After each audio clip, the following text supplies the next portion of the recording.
New gadget rules and hidden risks. Welcome. Today we're talking about a topic that affects every traveler. Airlines and airports are introducing new rules that have already impacted many of the items we're used to packing. I'll show you why these items are now considered dangerous, and most importantly, how you can still legally travel with them without causing delays at security. By the end of this video, you'll know exactly what to avoid packing in your carry-on or checked luggage. Hi there, this is Airport Aviation Guide, and I'm so glad you're watching this video. I travel a lot and always try to bring you the most up-to-date and useful information. In return, I ask you to fasten your seatbelts, subscribe, and give a like. And now, Quigley, let's take off. Let's start with the one making headlines and catching many travelers by surprise: the ban on cordless hairstyling tools in checked luggage. This includes any wireless curling irons, flat irons, and straighteners that run on gas cartridges or lithium batteries.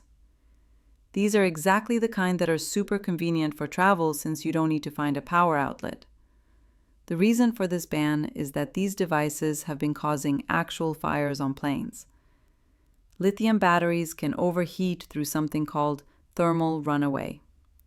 When this happens, it creates a chain reaction where the battery keeps getting hotter until it catches fire.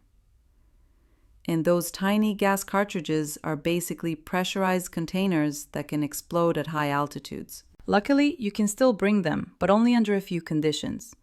They must be in your carry-on luggage, and they absolutely have to have a safety cover over the heating element. Remember, spare gas cartridges are completely banned from both checked and carry-on luggage. They are considered an absolutely forbidden item. The good news is that regular plug-in styling tools are still fine to pack everywhere. So if you want to avoid the hassle, just stick to hair tools that have a cord. But battery-powered hair tools aren't the only battery-related bans that are catching travelers off guard. Southwest Airlines, for instance, has become the first US carrier to ban something that literally everyone travels with: power banks. As of recently, they are no longer allowed to be stored in overhead bins. Passengers can still bring them on the plane, but they must remain at your seat where the flight crew can see them. This rule was implemented after a terrifying incident on an Airbus flight, where a power bank caught fire in an overhead bin, injuring 27 passengers. The crew couldn't get to it quickly enough because it was hidden away. It's important to understand that while Southwest was the first in the US, and it's very likely this is going to become a standard across the entire industry within the next year. Always pay close attention to airline news to avoid an unpleasant situation. The risk of an in-flight fire is something that is a top priority for all airlines today. Non-obvious threats and hidden items. Speaking of fires, there's a much bigger crisis happening that most travelers are completely unaware of. The Federal Aviation Administration, FAA, recorded 89 lithium battery incidents on flights in 2024 alone.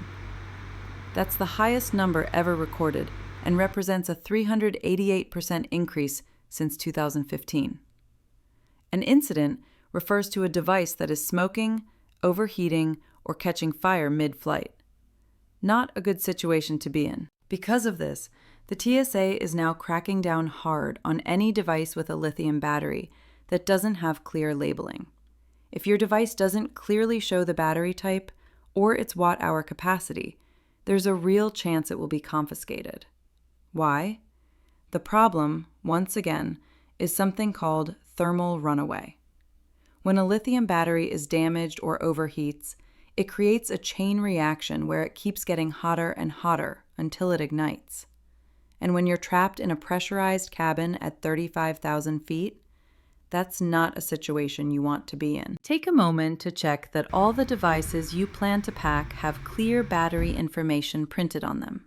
Lithium batteries are found in your phone, laptop, tablet, wireless headphones, portable speakers, electric toothbrush, and even some newer luggage with built-in charging ports. If any of these don't clearly show the battery type or capacity, you should seriously consider leaving them at home. On the other hand, the TSA recently went to their Instagram to humorously but informatively remind everyone that electric toothbrushes are generally allowed in carry-on luggage. The next ban is going to frustrate a lot of health-conscious travelers, or anyone who tends to travel with a lot of powdered substances. Any powdered substance over 12 ounces, about 340 grams, in your carry-on is subject to additional screening and potential confiscation.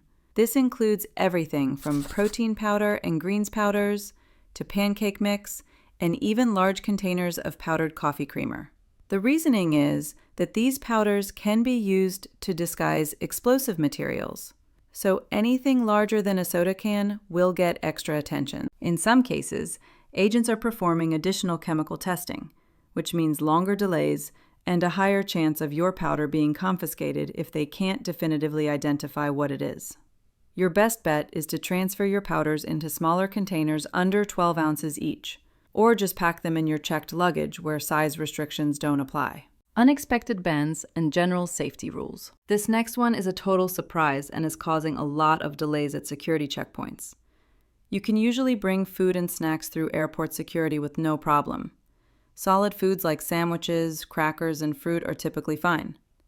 Liquid foods are subject to the 311 rule, but most solid foods and snacks are not an issue. However, recently, certain homemade snacks and food items, especially those wrapped in foil or packed in non-transparent containers, are facing increased scrutiny and potential confiscation. The problem is that homemade items can look suspicious on X-ray machines. That foil-wrapped sandwich or homemade energy bar might trigger additional screening, or even get confiscated if the TSA agent can't clearly identify what it is. Your best bet is to pack any homemade food in clear, transparent containers. Avoid foil wrapping entirely. And if you're bringing something that might look unusual, be prepared to explain what it is, and maybe even open the container for inspection. And here's one that is a complete wildcard. There is actually an entire phone model that is completely banned from all flights. This isn't a new ban, but it's worth a reminder. The Samsung Galaxy Note 7 is entirely prohibited from all commercial flights, meaning it's not allowed in your carry-on or checked baggage. It cannot travel on planes at all, even when powered off. That's because the Note 7 had nearly 100 documented incidents of batteries overheating, catching fire, or even exploding. We're talking about injuries, property damage, and even a flight evacuation. Because of all these incidents, the Note 7 is now classified as a forbidden hazardous material under federal law. If you try to board with a Note 7, you could be denied boarding, have the phone confiscated, and face fines or even criminal prosecution. This ban exists worldwide and is a rare permanent prohibition due to the device's proven and serious danger in the air. You may have noticed that a common thread connecting all these new bans and restrictions is the risk of a fire mid-flight. Whether it's hair tools, power banks, or suspicious foil-wrapped packages, the aviation industry is terrified of in-flight fires, because your options are extremely limited when something catches fire at 35,000 feet. To stay on top of the rules, always check the TSA's "What Can I Bring" page and stay updated on news headlines from the airline you are flying with. This will help you avoid any issues and make your trip as smooth as possible. I also have a special bonus for you. In the description of this video, you'll find a link to download my personal packing checklist for free. It should help you take the guesswork out of what you should and absolutely should not be packing for your flight. Don't forget to hit subscribe to join us for new videos each week. And you may also want to sign up for my free newsletter with tips and tricks that I don't share anywhere else. Thanks for watching. Happy travels, and I'll see you in the next video soon. Bye.